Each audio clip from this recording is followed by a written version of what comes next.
Director for Growth Studio.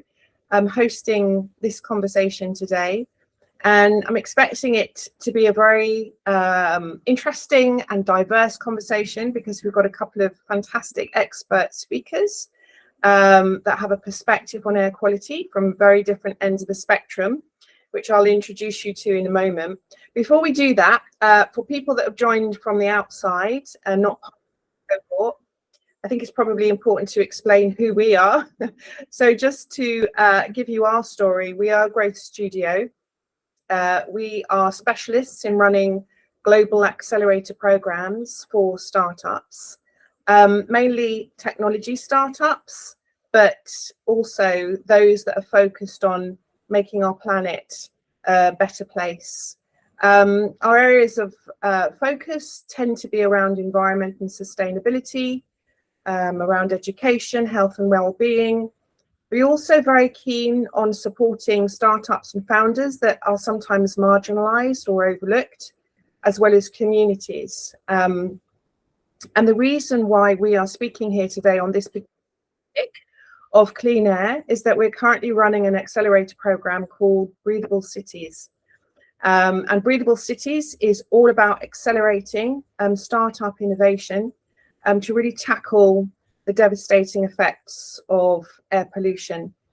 I don't need to explain that to many of you, I'm sure, in terms of the human cost, in terms of health and mortality of the effect of air pollution, not just in London and cities in the UK, but obviously around the world as well.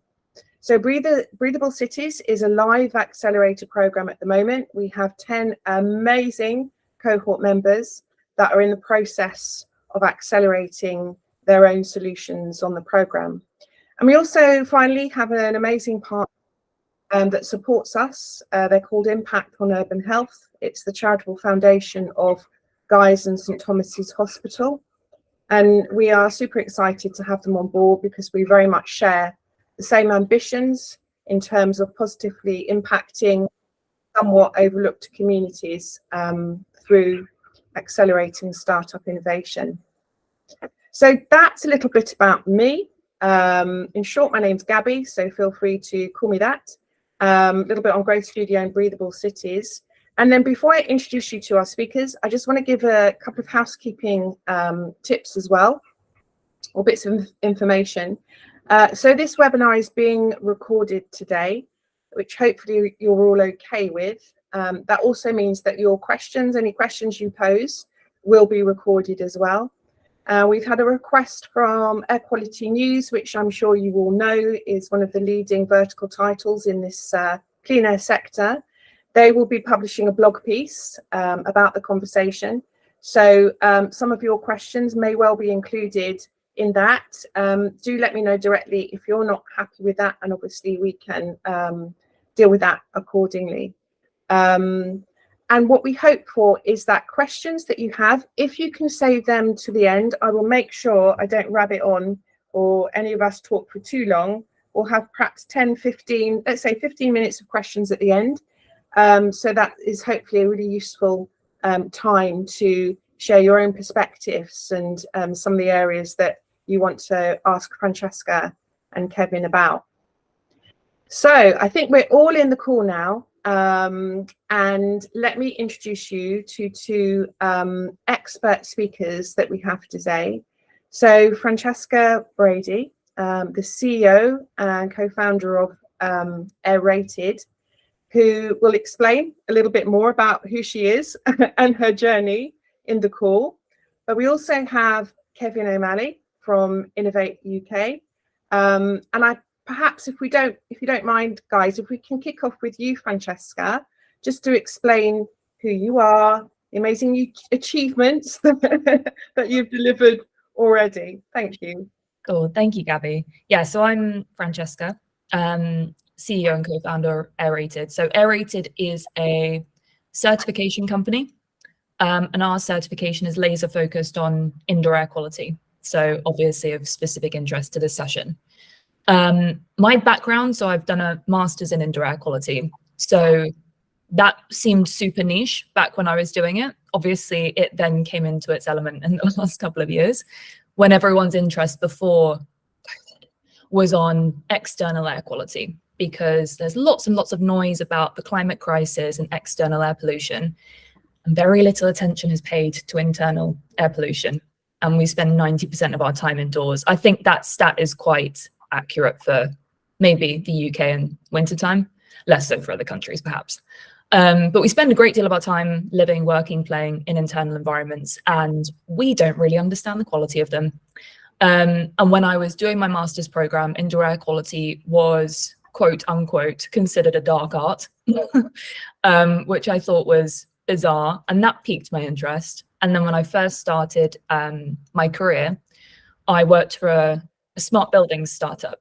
So this smart building startup was using lots of different sensors to monitor occupancy, temperature, humidity, and then they had a multi-parameter sensor for air quality.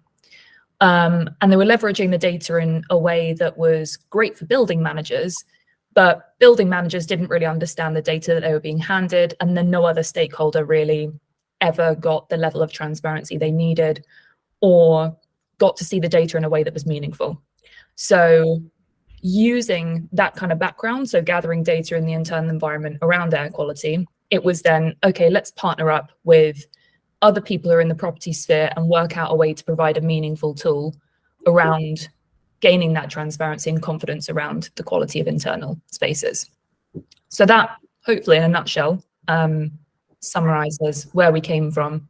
And then hopefully we are at a point where we can be deployed to any sort of sector. So our methodology changes ever so slightly sector by sector, but it's a really straightforward thing and it's purely quantitative. So we gather data about the internal environment and then produce that one metric, high level metric. So yes, I'll be speaking on behalf of air quality certification, dominantly in the private sector, I'll be honest.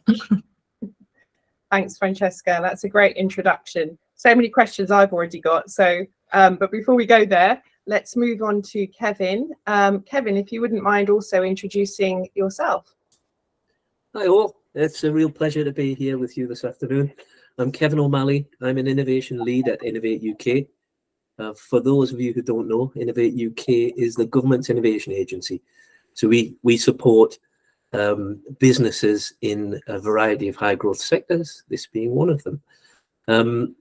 I am not by any means an expert in air quality. My master's, Francesca's, is in indoor air quality. Mine is in archaeology. I've always been fascinated by how technologies transform and help societies to progress and to be successful. And that's still what I'm doing. I'm just doing it with different, more modern technologies these days. So that's the angle that I've come to this with. I'm not an expert on air quality, toxicology, any of those elements, but I have some interest and experience around those technologies that potentially can help us to breathe cleaner, more healthy air in the future. And it's great to see a couple of familiar faces on this call who I know are working on that pursuit also. So I'll keep that brief and we can move into the meat of this session. Fantastic. Thanks, Kevin. So I suppose where I thought it might be useful to kick off here is looking at things from a more of a macro perspective. Many of our startups here won't know the full detail of, you know, some of the challenges, the infrastructure, the opportunities. We'll come on to that. But I think what might be really useful is to set context, if you like. And I know that both yourself, Kevin, and Aerated, Francesca, have recently published or have been linked to reports about the air quality sector, indoor, outdoor, and both. And I've shared the links to those reports, by the way, with the cohort. So hopefully you have had a chance to read those. But starting off with you, Kevin, the report is fascinating. It's enlightening and also a little bit worrying at the same time. Can you just explain to everyone here what you feel the basis of that report is worth sharing? Well, if I was trying to synthesize that report down into 2 words, which it would be a great challenge, but I will attempt it. I would say fragmentation and opportunity. Those are the two key words that stand out for me from that report.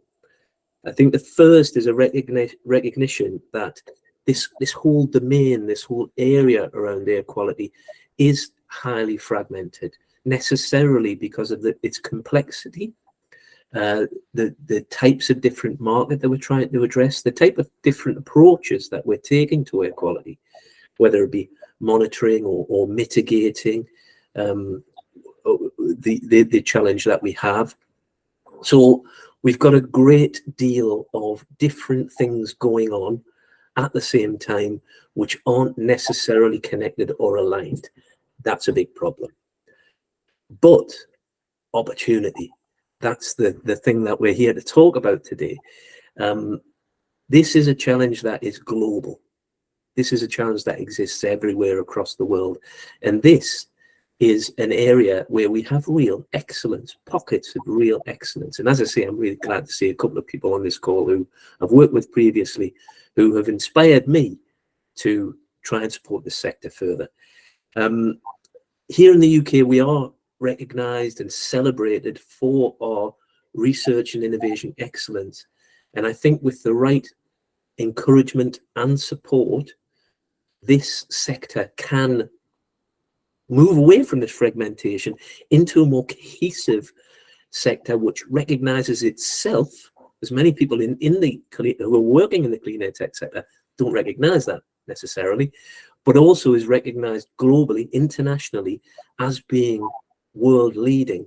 But in order to get there, there's quite a few steps to take. Some of those are outlined in the report. I think given the range of different challenges that this sector is facing, they've been broken up into different actions and activities for different components. So there's recommendations for Innovate UK, there's recommendations for industry itself, recommendations for government, recommendation for health practitioners, just to bring all of this together into something which is recognisable, cohesive, self-supporting. And if that can happen, I think this can be a really powerful and important sector in the UK economy. Powerful stuff. I mean, Kevin, is there anything that startups, innovators, young business leaders in the clean air sector can do to help knit together that lack of cohesion that you've identified? Well, startups do tend to be great networkers. That's an important part of most people's business strategy, is to try and connect up to opportunity. And that needs to happen in this sector, across this sector. So perhaps more than others, because of the range of different technologies that are at play, the range of different markets that need to be addressed. So my key recommendation is network. Get out there, talk to people who have this problem that needs to be fixed with air quality. Get out to people who are developing technologies in this space. Talk to the public about how they want to receive these products and services that are being developed. Network furiously, connect. And Francesca, I see you nodding there in agreement. Can you share your own perspective? I mean, have you felt the pain of this sort of slightly uncoordinated state of play, and how have you navigated that? Because obviously it's not going to get fixed overnight, is it? So when these startups come to market ready to deploy, no doubt some of this infrastructure will still be in place. Yeah, and I think it's different when you look at different organizations, because if you were to look at government versus private sector, those two things look very different. So the government there is there kind of to set the minimum requirement benchmark. So in terms of air quality and specific things that we look at with air quality performance in buildings, Part F being a prime example, so building regulations. That's set as the minimum criteria, the minimum benchmark. And then we are kind of there with our peers in the industry. So as Kevin was saying, networking with these people, building partnerships with our peer group is really important to say, that's one thing. That is the very very least you can do, but what should you be doing in order to future-proof your building, future-proof your organization, and really set best practice to a point where it's like you wouldn't build a building that wasn't very good or outstanding, because you wouldn't be able to get away with it, because everyone would be so aware of what's going on that there would be this critical mass that pushes decision making. So I think it's all about, networking, partnerships, and really just making noise, and making noise that gets outside of the echo chamber. So all of us on this call, because I recognize a few people as well, we need to come together to break out, work out how we break out of our echo chamber, so that lots and lots of people who maybe air quality doesn't really play on their mind an awful lot for whatever reason, they start to think about it more, they start to consider it in day-to-day decision making, to a point where there's such a groundswell that no one can ignore this thing anymore. And I think that will be the tipping point for the fragmentation, hopefully, is that we all start to join the dots. And it will be led by groups like this to say, well, we're the experts in the field. We feel like we are the ones who should take charge because we know what we're talking about. And we can work with government to start delivering things that are less fragmented. I think it's just working out how to get us and the government to link up. Because even looking at the air quality grant scheme, this air quality grant is awarded annually. I think this year it was something like £10.6 million. And it goes to each local council. And when you scroll through the list, because there's a very short brief about what each council does with a specific pot of money, and all of it's really different. Like some people invest in electric buses, others will invest in a monitoring network. And it's like, oh, okay, really feel like that it should be something that is nationwide and thought through together, as opposed to different pots of money, different ways of monitoring even. So if two councils are monitoring, they might be monitoring in a different way. Yeah. So yeah, the fragmentation part isn't easy, but I think if us in the air quality industry are leading the charge, setting the standard to say, this is what it looks like, and now it's just a case of speaking to the right people in government, then I think hopefully we can close that gap relatively quickly, she says. I mean, I think that's fascinating, Francesca, because it sounds to me, reading between the lines and trying to dig into the dirt of this, that maybe the industry is missing a single voice, a kind of lobbying active movement that can really help propel the importance of all of this and the work, the innovation that's going on. What do you think about that? And also, Kevin, what do you think? Would that help? It's really interesting because there are lots of groups, and some of them are quite large groups, that do really good work. And I don't know which one of them you would choose to be a spokesperson or a spokes organization. So it's a really good question. And I don't know whether it's one of those kind of committees. So if the government were to say, we have this air quality committee, which probably exists in some form or other, and then everyone were to feed into that, and then there is a key stakeholder at government level who then becomes the spokesperson for it. Yeah. I think perhaps, I mean, I don't know what your thoughts are, but perhaps that's most effective. Absolutely. I think I've recently been involved in some cross-governmental discussions around air quality, and it's involved a lot of different bits of government, none of whom are solely responsible for delivering on air quality challenges. And if we explore the different bits of government that have an influence in this space, it's massive. Whether it be Department for Transport, whether it be DEFRA, whether it be housing and communities, when we come to the fact that, you know, indoor air is a much bigger concern now, it's better understood. We've got the research base, so UKRI, Department of Health, obviously, then all of the bits of local government are all involved in monitoring air quality, have a responsibility around that. I would also say that I think business and trade is a big component of this, because of what I was saying about opportunity that comes off the back of this. So there's so much of government that has a dog in this fight, but nobody owns it. So that becomes very difficult. And one of the conclusions I was hoping that we might come to, but I'll throw it in now. Something I've been thinking about for a while is how well this has worked for net zero. Net zero is a challenge which impacts, affects, and needs to be delivered across government. And I'm seeing how joined up now the approach of government is to net zero. That is how we need to be addressing and lining up to this challenge around air quality.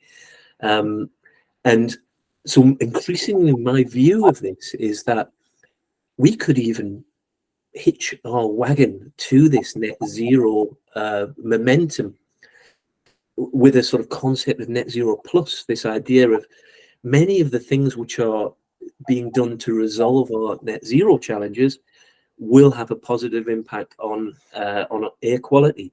And we need to be in that conversation. And if we can connect this issue to net zero more broadly, I think we will see us stepping up a level in terms of visibility and in terms of impact. And it gives us that immediate joined up nature because they are already talking amongst themselves with this. I mean, do you think that one of the contributory factors for air quality not having the same propulsion as the movement to net zero is the fact that, one, you can't see the impact, you can't see air pollution, it's hard to see, but also that driving to net zero was very goal orientated, or is very goal orientated. I mean, despite the fact that we're not hitting the goals, that's a whole nother conversation. Do you think there needs to be some kind of, I don't know, legislative lever that's going to help drive more for local government, national government to seek out more solutions to tackle air pollution? What do you think are the levers that are going to make it more towards like a net zero impact? I think you're right that there needs to be some element of legislation. And like I was saying with building regs before, they were updated recently to introduce some new measures. Like one of those measures was in all non-domestic dwellings that undergo heavy refurbishment or are new now need to have permanent CO2 monitoring. Right. But building regs, or Part F in particular, was updated last year / this year after 10 years since the last update. So the fact that we only got to implementing CO2 monitoring is just frustrating. So despite the fact that this document was out for consultation, and I'm sure probably most of us in this room and elsewhere contributed to the consultation, it was still then, we were at the mercy of what they then decided they were going to take forward in that regulation. And I don't think anyone really thinks it went far enough. It's a good starting point, I think, is the narrative that everyone likes to share. Yeah, sure. I think the reality is it didn't really cut the mustard when it comes to the fact that we might not update this now for another 10 years. And then it's going to be very behind yet again. So I think, yeah, there needs to be some element of legislation. I think it's just, and the conversations that like at Aerated we have on a daily basis with our clients is that sometimes they're really confused about why something like air quality in an office, so as part of the health and safety executive, like why isn't there something stricter in there? So it says the maximum concentration for something like CO2 should be below 5,000 ppm parts per million as an 8-hour average. Those levels are crazy high. And like, yeah, you might not slip into a coma at anything below that, but that's not what the aim should be. Right. It should be lower, and we should be saying, okay, well, that's not a productive space, so it has an impact on the economy. But also, it's just not a good space to be in at all. The conflict, I think, that there is between net zero and air quality is that if you are trying to reduce energy consumption, then you'll be lowering rates of ventilation, and it can clash from time to time. But I think that's where there does need to be a joined up approach. So not only is there fragmentation in air quality, there's then fragmentation elsewhere, where if you don't have that joined up approach, we start to go down the problem that we had before with fuel. So where we were all using petrol, and then there was this government push to diesel cars. Petrol bus releases greenhouse gases. Let's move to diesel because diesel doesn't release that volume of greenhouse gases. And now it's like, oh no, but diesel does combust and then release NOx gases, which attack our lungs. So that wasn't great either, but there was no kind of forethought as to what the impact was going to be of switching fuels. And now it's electricity, but do we have the infrastructure for electricity? I feel like it's knee-jerk reaction after knee-jerk reaction. So the update part F, the introduction of CO2 monitoring, feels like a knee-jerk reaction of COVID, as opposed to a more considered approach to air quality and air pollution control inside buildings. So, which seems like I've just raised problem after problem. Well, I mean, it's important to be reality setting here as well, isn't it? Because that's how we can work out the right levers and strategies to tackle it. But it sounds to me, Francesca, and I'm sure you have a view on this as well, Kevin, from a sort of government perspective, that education has to form part of your business journey. And it sounds to me like with our startups and people that are considering building a business in this space, that education piece is still a really important component part of what they have to do. What do you think about that? Because there's a lack of awareness of the impact of air pollution. I think with many of these big strategic challenges, the needle moves with public sentiment, and public sentiment is inspired by simple narratives, but emotional narratives. And those are the things we need to build around this. Nobody's disturbed by or inspired by particular concentrations of pollutants. What they are going to attach to are the terrible, tragic stories of people who are being made ill or who tragically die as a result of the air that we breathe. Those are the stories that we need to be condensing into something which people can attach to, can believe in, and can pass on. And it's that sort of pressure that does cause change, and none of this is going to change unless the public are alongside with it anyway, because it requires us to change our the way that we live. So yeah, it's starting with those sort of really inspiring but simple narratives to say, this isn't right. It's not good to live like this, but we can change it and things can be better, and bring the government with us rather than expecting the government to set the parameters. Yeah, I think Kevin's right, because even with the whole, I'm going to call it a fiasco, for want of a better expression, with wood burners, because it was like, it almost felt like out of nowhere in the last 12, 24 months, there's an issue with wood burners, which I completely agree with, just for avoidance of doubt. But the communication wasn't done effectively enough so that people understood why these changes are being made at a governmental level. So then immediately the public are against it because it's like, oh, we're being told to do stuff again. Here we go. And I think we have PTSD, again, for want of a better expression, from COVID, where we were constantly being told what to do, with education from time to time, but not that clear. It was just slide after slide, pie chart after pie chart. As Kevin said, the statistics, they just don't really fly with many people. You need to build a story around it and get people to buy into it. And I think it's interesting to liken it to a startup, because if you're trying to hire people to join you, you need to build a story. You need to build some sort of mission that people are going to buy into. And that's the reason they join you. I think it's exactly the same with the subject matter of air quality, and also making it slightly less terrifying. Yeah. I mean, in advertising, they call that the emotional and the rational, where you're actually, pressing the buttons of both of those, both sides of the brain, or the human reaction. I mean, Francesca, also just to, I suppose, focus on things that could be useful to the startup community here in terms of other challenges. So obviously we've talked about the perhaps lack of cohesion in government and the lack of awareness in education and lack of single voice. We're going to come on to the opportunities. We are.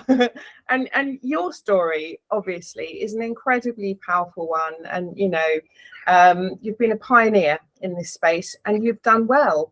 So Francesca, can you share some of the things that you think could be really useful for our startups here to hear about your journey, and also just to give you one specific, I think from hopefully everyone's perspective, the investment piece. How did you get around that, considering the whole dialogue that investors are not seeing clean air yet as valuable as perhaps the general climate tech sector? Yeah, so I think we positioned ourselves as, you can't see air. Gaby, I think you said this earlier, you can't see air. So you actually don't really even understand what the current state of play is. So our clients who were being bombarded with solution after solution for clean air technology, I think we're seeing it, sometimes investing in it, sometimes just archiving the messages. I think they thought they needed to be doing something, and some of them were investing in solutions that perhaps they didn't really need, or the pain point that they probably should have prioritized was something else. But because you can't see air, you don't know what you don't know. So we positioned ourselves in the market as, come to us to understand what you're currently working with, and then from there you can start to build a roadmap for improving indoor air quality. But we also tried to make it, we made everything as layman as possible, so that it was a solution that people could adopt and understand readily. Because in the past, air quality performance assessments are undertaken using these crazy looking instruments, and they produce a report that's just pages of tables of numbers. And a client would receive it and think, well, I don't know whether that's good or bad. So I'm going to need someone to explain it to me. So we wanted it to be pretty much self-explanatory.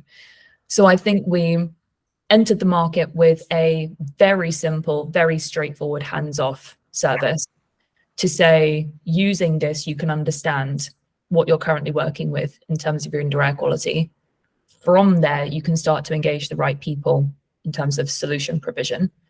And also we had, because we're a certification, we're independent from any of that. So we were never going to be pushing anything on them from a solution perspective, just guiding them in terms of what the right solutions would be for their spaces. And then in terms of the investment angle, I mean, we were fortunate to begin with because we had a couple of private individuals that put some capital in at the very start.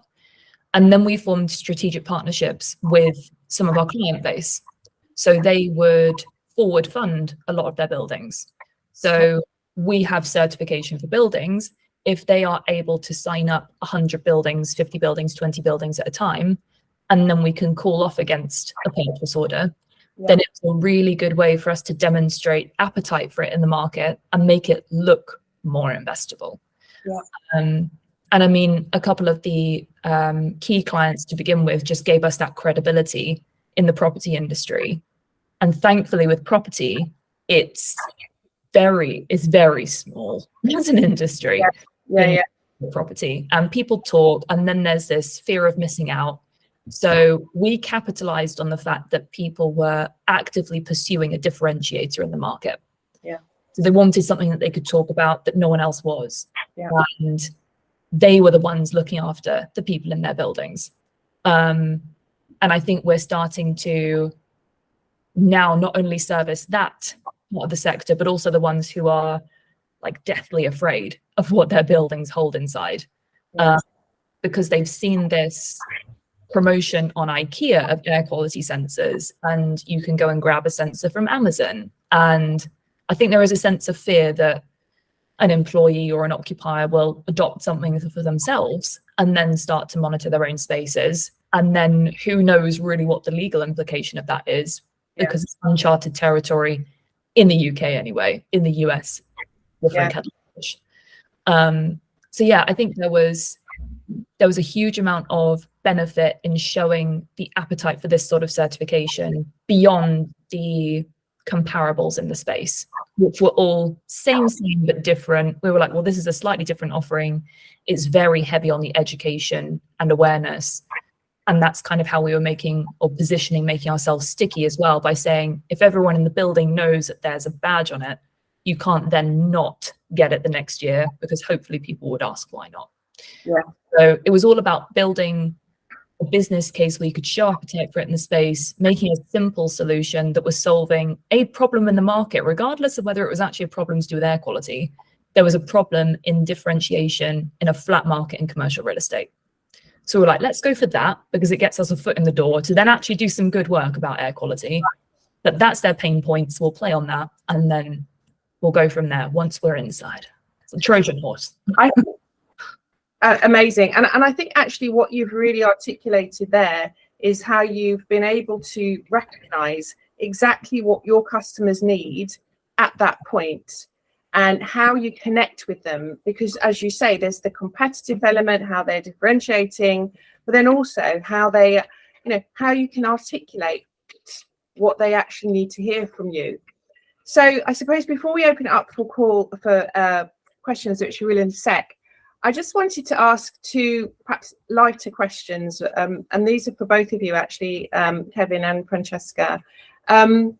If there was one thing that you would say to our cohort about what to do right versus what you definitely mustn't do, and maybe Francesca, this is going to come from your own journey, because I think everyone loves the kind of CEO being honest about, oh my God, I made a massive mistake, I should never do that again.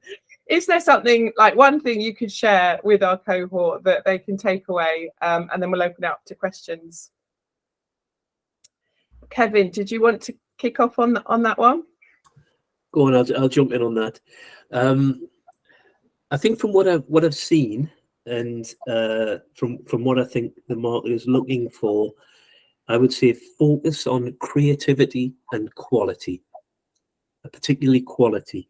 And I think there is some real activity that can go on in this space.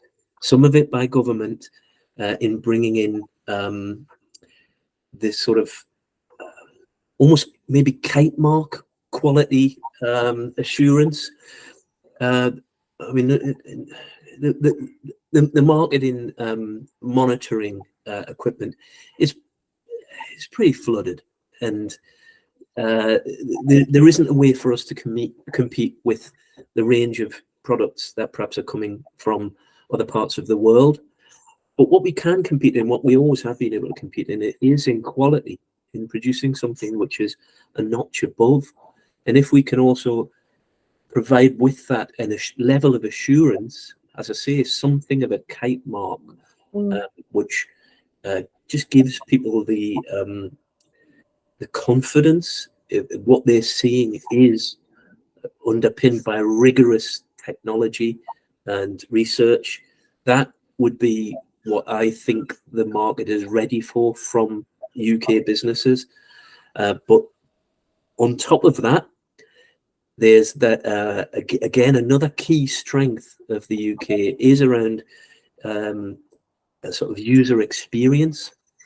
So if we can further, so if you've got that really rigorous underpinning technology that we can be really strong and assured with, and over the top of that, we've got a really inspiring, useful, actionable user experience, then I think we can really reach out into other markets. We can really sort of obviously work in the UK, across the UK really effectively, but other markets will see that as something which is distinct and different, and hopefully something that they will value over and above what they currently have. So that's what I would say: creativity and quality. That's great. Thanks, Kevin. Francesca? So I think it's something that we've briefly touched on already, but it's the creating a story.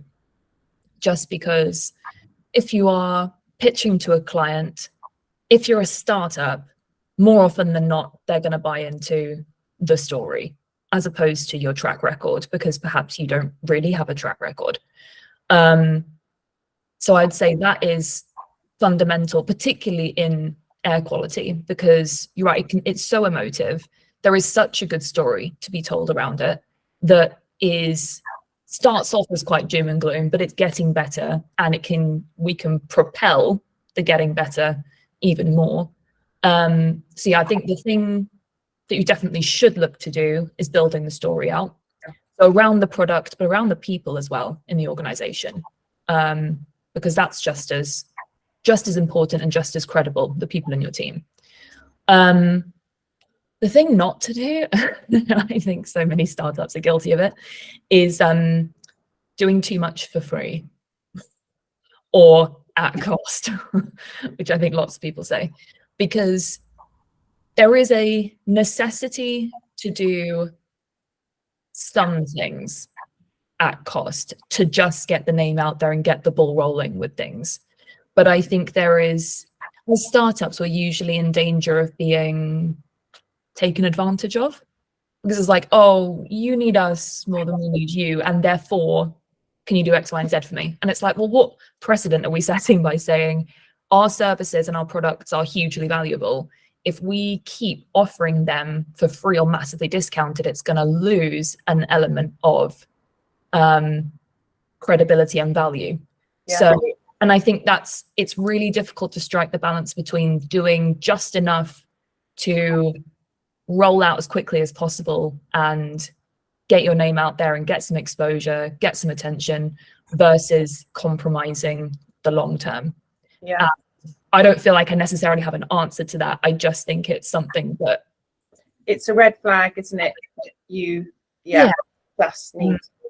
And it is difficult. So I think with air quality, as long as you can do all the networking that Kevin was talking about, build those partnerships with credible organizations and spread the messaging that way, as opposed to necessarily having to gift too many. I think that's probably the most effective way to do it. Fantastic. Thank you both for those really insightful tips. Right, okay, so I am going to open it out to everybody now. There have been quite a few comments coming through, statements and questions. And so, Alex, I see that you've raised your hand first. So let me... Thanks, Gaby. There you go. So I happen to be sitting in a room with, so my business partner happens to also be Frankie's Chief Innovation Officer. And just as Frankie said, don't do things at cost, I just offered to do something at cost for our business, and my business partner also shot me down for it too. So that shows how well Adam and Frankie are aligned. Hi. So this is a question for Frankie. I know how integral your efforts were to, you mentioned your couple of private individual investors, plus your client who then became a kind of strategic partner. I know how integral your efforts were to secure all of those things. Looking back at sort of securing all of that for Aerated, what advice would you give on kind of what you think you did well to secure those private individuals and that big client's happiness? Mm-hmm. So I think with this was something that was a revelation post getting the initial funding to start things up, was when you're looking for funding to start things up, it's almost like anyone who buys into what you're trying to do and has the money to help you and to support you is all you really want at that moment in time. You just want to get going. You want to start doing something. Then when we were looking for additional investment, the strategic partnership, I could not advocate for more, because it's working together with a large organization that, yes, are a client. The way that they're investing is through this forward funding mechanism. So it's a benefit for them because, so rather than doing things at cost, you can apply discounts for volume and things like that. So they get preferential treatment to a point. You can do lots of thought leadership together, so they look like a leader in their peer group. But also then you get the comfort of knowing that there is X amount in revenue coming through in the next 12, 24 months. So I think going forward, the strategic partnership to me feels like the only way to ever do anything where it's mutually beneficial, because to begin with, yes, you will, if you don't have the capital to fund it yourself, you're going to need someone who doesn't need you back. But with strategic partnerships, because there is this mutual arrangement, to a point, they need you just as much as you need them in terms of helping guide them. So I don't know whether that answers your question, Alex. Or Yeah, very well. Thank you. Yeah. It's a good point. Good question as well, Alex. Thank you. And when you said Frankie, I was like, who are you talking? We've just found out your actual name. So Hugh is next, I think. Hugh, would you like to pose your question? Yeah, thanks. I'll direct this at Kevin. Firstly, good to see you again, Kevin. Thank you for all the phenomenal support we've had from Innovate UK, because it has been tremendous. And obviously, you've we had a sort of one-to-one personal involvement there. So thanks very much for that. And in fact, I wouldn't be here if it wasn't for Innovate UK.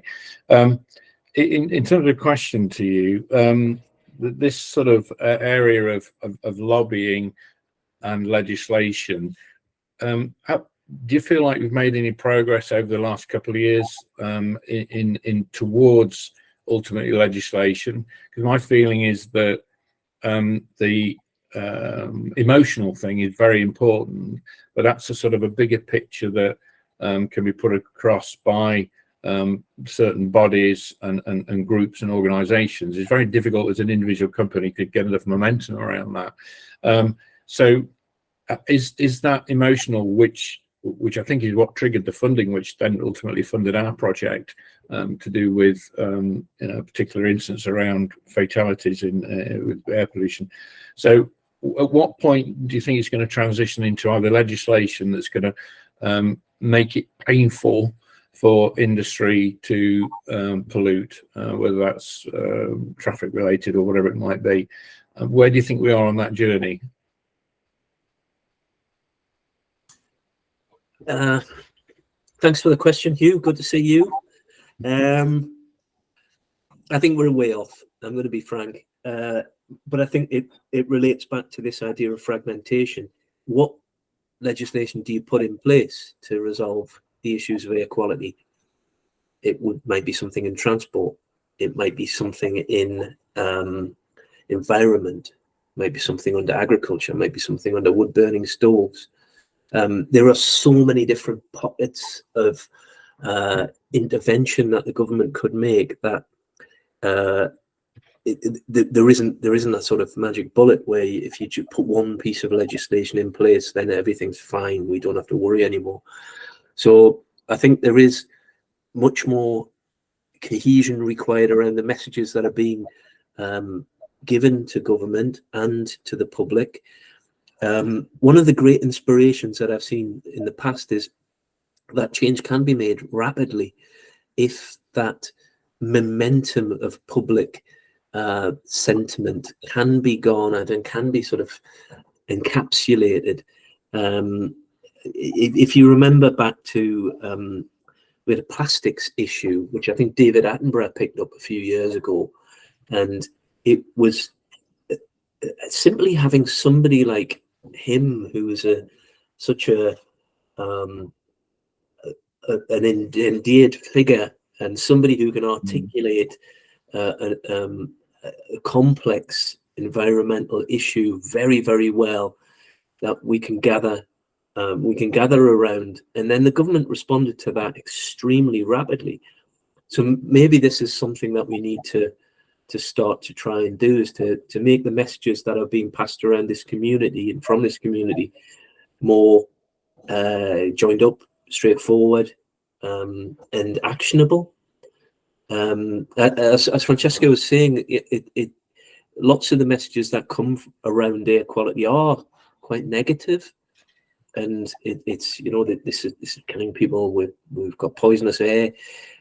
But we need to be in that position to be able to say and do this. And if we can do that, if we can have that simple, straightforward message that we can pass on to government at the right level, in the right way, and maybe the right level of government is it's not departmental. Maybe this is something that needs to go at a higher level. It's personality politics stuff, where an individual will pick this up and champion air quality. but I have a feeling that we're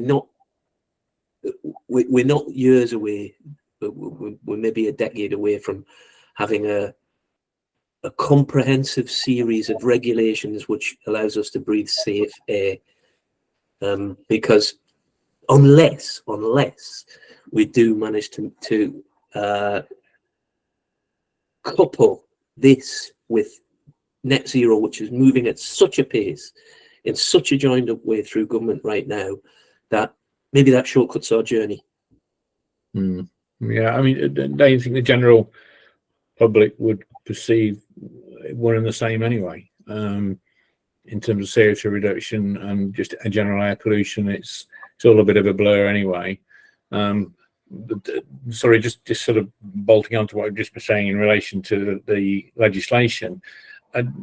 What's the situation with the European legislation around local authority penalties? I mean, are those penalties actually applied? Do they actually pay up?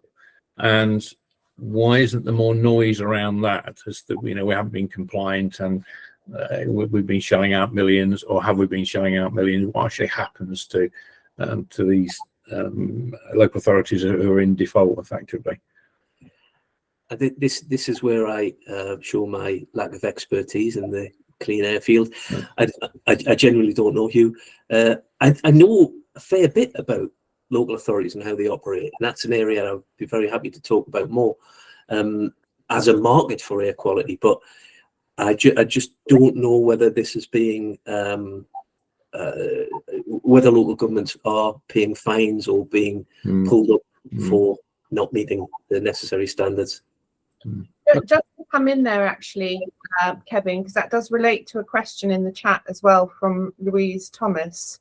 And she's asked if you have views, or either of you have views, on how to pitch effectively outdoor air quality, actually, so maybe not so much for Francesca, to local authorities. How do you get that pitch right?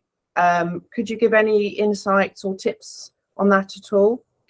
I could keep you here for another hour on that. I won't. I used to work in local government. I worked for about 15 years in local government in innovation, which is a very unusual place to be in local government, because generally everything's done the old way. So I know a little bit about this, and I know about the frustrations, particularly that SMEs face, because when a new technology is adopted by local government, it's generally bought from a major infrastructure provider, and they get to sell their product by coming, well, as I call it, coming through the roof. They talk to the mayor or they talk to the chief executive, because you can do that if you're BT or you're Capita. You can't do that if you're Fred in a shed with a brand new technology. Even if it's a cure for cancer, you still can't talk to the right person with the right budget to get your technology looked at seriously. One of the things that, since I've been at Innovate, I've been there 5, maybe 6 years now. Since I got there, one of the things I banged on about is we must unlock this market for local government to SMEs. SMEs don't get the opportunity to sell their innovations. Some of these are step change, transformational innovations. Local authorities aren't comfortable dealing with SMEs. They haven't got the right vocabulary. They don't know where to meet them. And so we have a big program right now, very significant program, and millions of pounds being invested in it, to upskill the local government market to be able to talk to people like you guys, to be comfortable in that conversation, and to be sufficiently risk positive to take on technologies that aren't 15 or 20 years old, but are those dynamic, bleeding edge new technologies that can genuinely help them to meet their really pressing targets for whether it's social care, whether it's net zero, or whether it's air quality. So we're doing a lot on that right now. We haven't fixed the problem, but we're very aware of it, and we're working on that relationship right now. Oh, that's great. Thank you, Kevin. We literally have 1 minute left. So I think I'm going to begin to draw the conversation to a close. And I'm going to, first of all, obviously say a huge thank you to both Kevin and Francesca for your incredible conversation today, and hopefully everyone's taken away some really good tips and insights. In terms of best way for everyone here to be able to follow what you're doing, find out more, have you got anything coming up that might be useful for them to look out for, or speaker opportunities or reports, anything you want to tell the cohort about today? So I think best way to keep up to speed with what we're doing is through LinkedIn. So I'm sure everyone on this call has LinkedIn. It's where we post a lot of things that we do. And we recently released a report about changes specifically in the workplace, but changes in behavior and attitude towards air quality of people in buildings, but also of key decision makers in buildings. Right. So there's a link to that that's pinned to the top of our profile on LinkedIn. So yeah, that's the best place to find out what we're doing. Fantastic. And for me, I would say to everybody, keep an eye on Innovate UK's innovation funding service. I work tirelessly. I'm gonna pat myself on the back, tirelessly to find new resources to fund clean air programs. I've got several bids out there at the moment looking for funding in order to support people in this sector. Keep an eye on the innovation funding service, because I'm hoping that we can get some funding, a funding competition live before the end of the year that might be supporting you in your next R&D endeavour. Oh, that's great to know. Thanks, Kevin. And on that positive note, I'm going to say thank you to everybody for joining today. I've really enjoyed the conversation. Can't wait to write this blog, and that will be live on Air Quality News next week. Just once again, thank you to our expert speakers and everyone that took the time to join today. Looking forward to seeing you all again. Thanks again. Thank Bye-bye. you. Bye.